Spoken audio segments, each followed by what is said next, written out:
Watch Samantha journey into the past to break an ancient family curse on Bewitched. Then watch That Girl, an hour of comedy in color, tonight on ABC.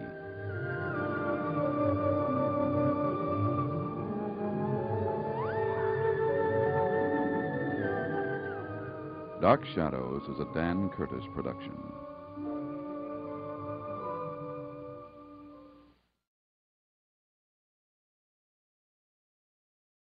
Available now, Dark Shadows. Dark Shadows, number 80, VTR 10766, air 101466, take one.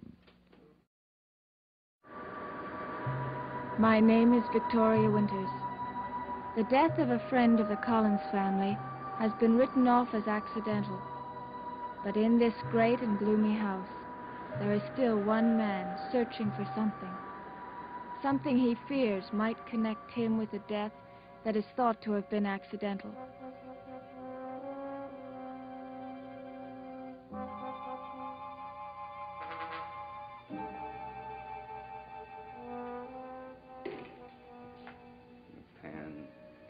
The pen. I was standing just about here. Carolyn offered me the pen, and then left. And then later she came back. By the fireplace here.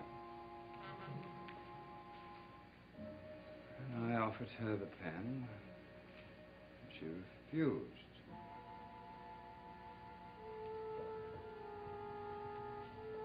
Put the pen in my pocket. Maybe I changed my jacket.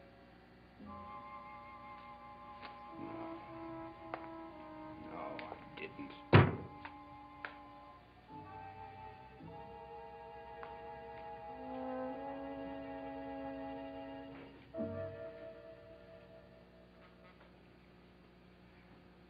Well, you do move about silently, don't you? Perhaps I should wear wooden shoes.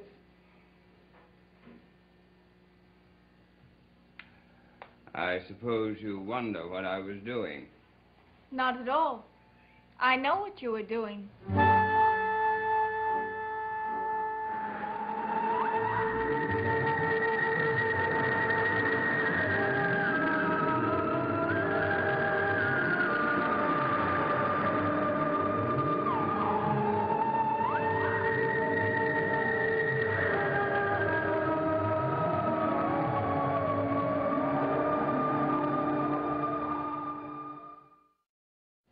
Just what do you think I was doing? You were practicing a new dance step. Oh. Well, unfortunately not. I was trying to remember something, but it wasn't very important. Are you looking for something? Not something, someone. I can't find David anywhere. He seems to have vanished into thin air. Well, not exactly. Do you know where he is? But I received a call that he was at the Collinsport Inn with Burke Devlin. Well, perhaps I should go and get him. No, don't bother. By the time I got there, he had already left alone, and I didn't see him on the road as I drove home. He's probably gone to his favorite haunt, the old house. Just the sort of hideout that my son would choose. He'll probably come home when he gets hungry. Oh, Vicky, have you heard any more about my sister hiring Mrs. Johnson to work here? Well, as far as I know, no more's been done about it. Oh, I hope so. I hope that you can dissuade her from bringing her on here, because I dislike having strangers around the house. Well, not so very long ago, I was a stranger myself. Well, but you see, that's quite different. You have come from out of town without any local connections. If we bring Mrs. Johnson here, I'm sure she will want to have all of her friends coming here, and I think the place will be flooded with local curiosity seekers. I'm not too keen on the idea of having Mrs. Johnson hovering about. Roger, will you stop interfering with the running of my house? The responsibility is mine. But really, Liz. Will you excuse me? I have something to do. Of course.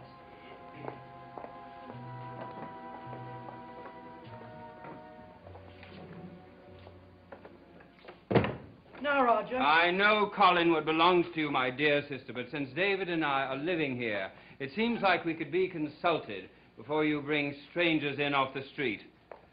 Mrs. Johnson can hardly be considered a stranger. She was Bill Malloy's housekeeper. She will be a constant reminder of Bill Malloy's death. Roger, you're being ridiculous. I don't want to think of the way he died. He was practically brought in on our very doorstep. Roger, I want to spend less time on the house and more with other things. For instance, David, since you never have any time to devote to your own son. What's Vicky for? That's her job. She's his tutor, not a constant companion. I wanted to spend more time with Carolyn. I see. All right, then. If you are satisfied, and if Carolyn's satisfied, and David is satisfied, and Vicky is satisfied, then I suppose I have nothing to complain about. No, you haven't. Well, since you're so concerned about my son's choice of companions, how is it that he's gotten so chummy with Burke Devlin?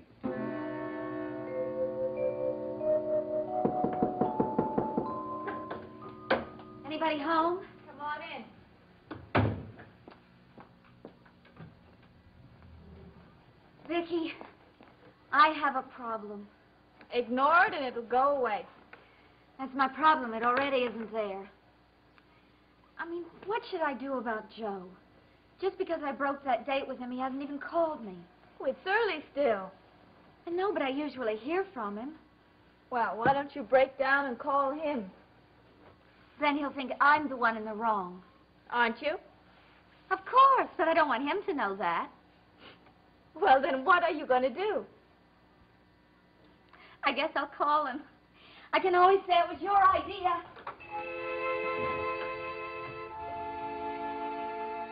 I have no idea why David was in town. All I do know is that he was having something to eat with Burke Devlin at the Collins Port Inn. Mrs. Johnson was there, too. Both of them? Well, apparently not. I'll certainly speak to David about it. Well, I wish you would. All right, Joe. That's marvelous. Will you get her as soon as you can? Bye-bye. Well, nice to see one happy face around here. I am happy. Good. Kitten, are you positive that you gave Burke's fountain pen back to me? Of course. Well, what makes you so positive? Because it was the night Mr. Malloy died. You don't think I'd forget a thing like that, do you? No, I suppose not. And then later you told me you went right from here to the office. So if you haven't found the pin anywhere around the house, you must have lost it on the way. Yes, I could have.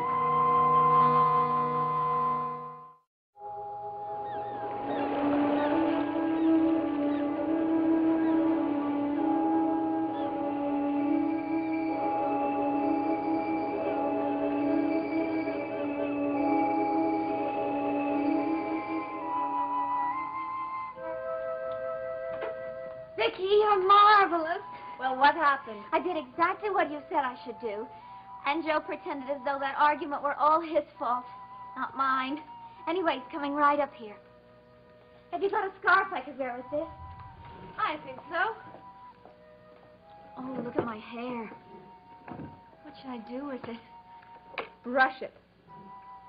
Thanks. Vicky, have you seen David? Mr. Collins said that he was in town. He's probably back by now. Did he tell you he was with Burke Devlin? Yes, he did. This can't continue. We've got to get some help here. How about Mrs. Johnson? Oh, I don't know, Carolyn. Oh, why don't you call her? It'd be such a nice thing to do for Mr. Malloy. Yes, I suppose it would. That sounds like Joe. Vicky, would you be a lamb and run downstairs and let him in? Sure. Thank you. Carolyn, you were with David the other day in Burke's hotel room. Yes? Well, what was Burke's attitude towards David? I don't know. I think he just sort of tolerates him. And what is David's attitude towards Bert? He seems to like him very much. David says he's his friend.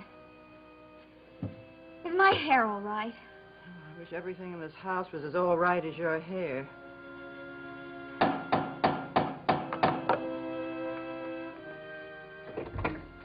Hi, Joe. Hi, Vicky. Carolyn will be down in a minute. Oh, thanks. Listen, Vicky, does Carolyn know I saw you last night? Not as far as I know.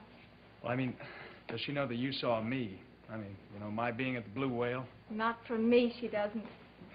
Good. You know, she might not understand about me dancing with Maggie there. Well, I haven't said anything to her, and I promise you I won't. Vicky, you know, if I didn't happen to be in love with Carolyn, I think I'd be in love with you. Hello, Joe. Oh, hi, Mrs. Stoddard. I'm glad to see you. Did you go into the drawing room? I want to talk to you. Oh, sure. I'll tell Carolyn she needn't hurry. Thanks.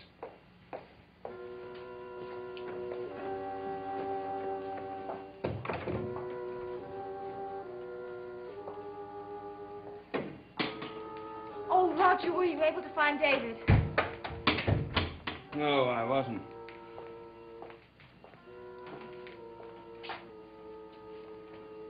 Is anyone in here?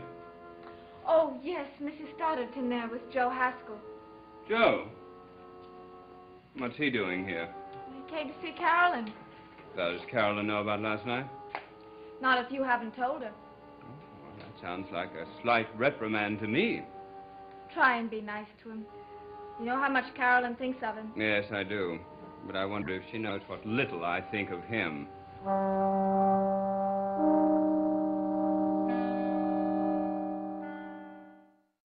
I want to talk to you about your plans for the future, Joe. Oh, well, I don't have any special plans. I would like to have my own fishing boat and be my own boss, but that's a long way off.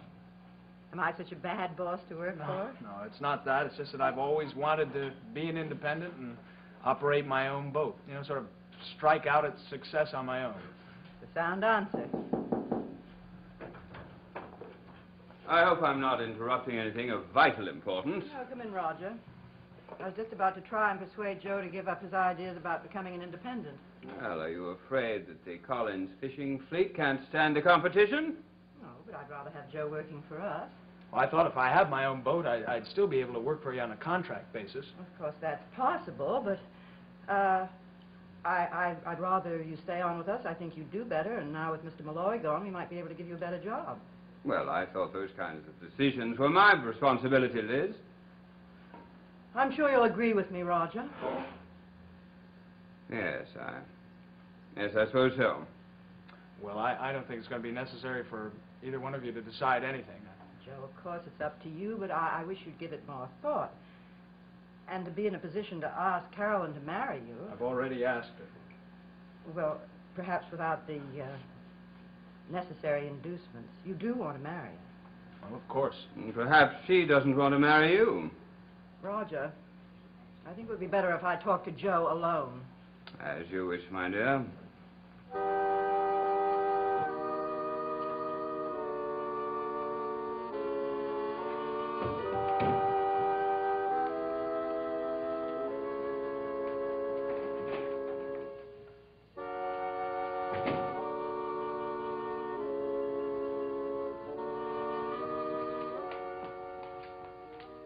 Oh, you don't want to go in there, kitten.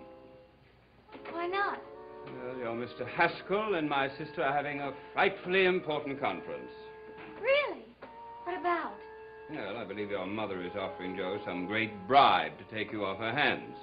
Uncle Roger. You are joking. Well, she wouldn't say it in so many words, but that's what it sounded like to me. Oh, kitten, you can't be serious about marrying an ordinary fisherman. You know, that's the extent of his ambition. What's wrong with being a fisherman? Well, nothing. Nothing at all. Except, as with all fishermen, he must feel that there are more fish in the sea. What is that supposed to mean? Well, you might ask Joe if he enjoyed his date last night at the Blue Whale. What date? Well, I'm not one to talk out of school, but Vicky and I happened to be there, and we saw him with Maggie Evans. I don't believe it. Well, why don't you ask him? Or better yet, ask Vicky. I'll do just that.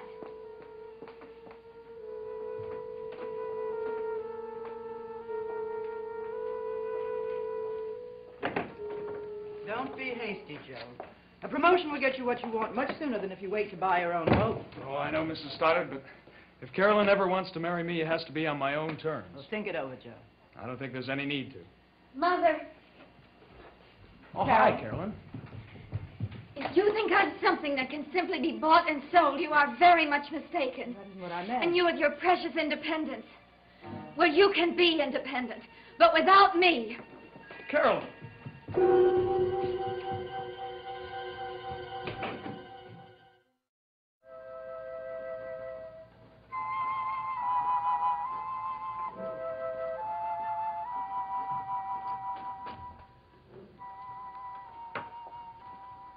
Well, what's the matter?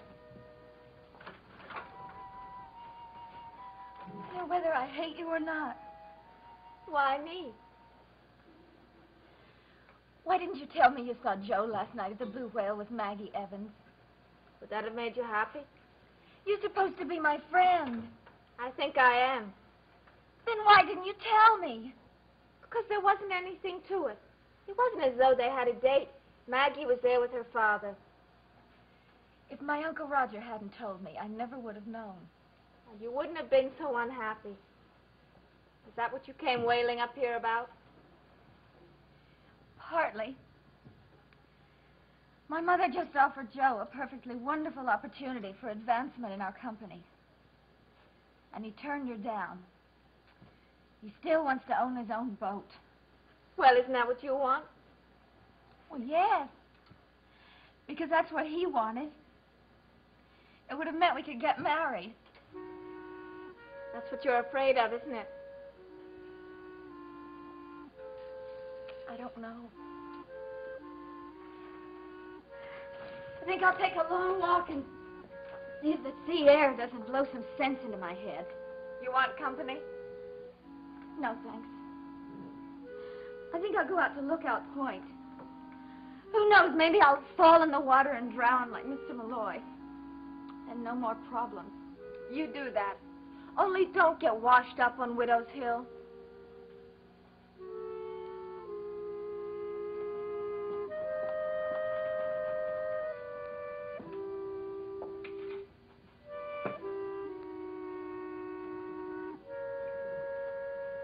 Tell Carolyn I'll call her later. If she'll still talk to me. Oh, she'll get over it. Well, there always seems to be something for her to get over. I know. I want you to consider seriously what I suggested before you turned it down. Well, I'm late. I better be getting back to work. Goodbye, Mrs. Stoddard. Bye, Joe.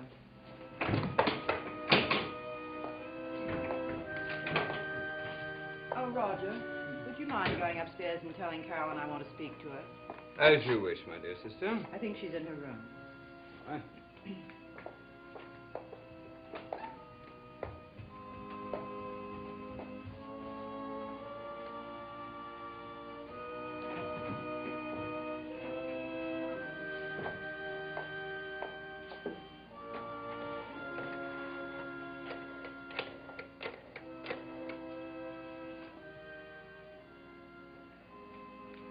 Hello, Mrs. Johnson. Elizabeth Stoddard. I wonder if you would come out to Collinwood to see me at your earliest convenience. It's about a job.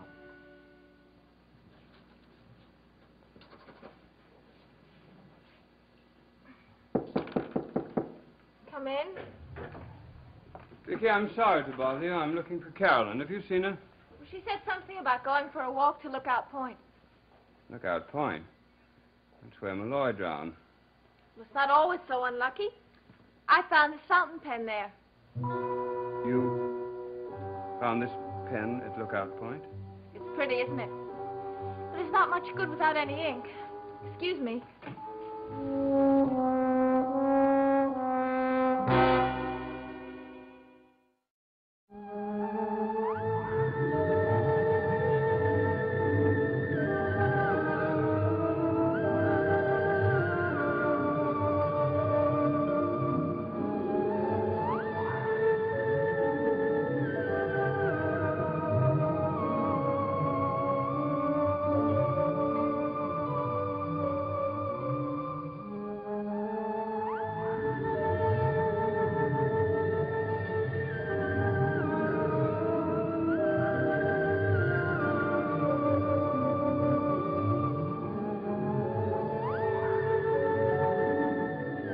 Robert Goulet, Sally Ann Howes, and Peter Falk recreate the magic of Lerner and Lowe's musical hit Brigadoon tomorrow night at 9:30, 8:30 Central Time in color on ABC.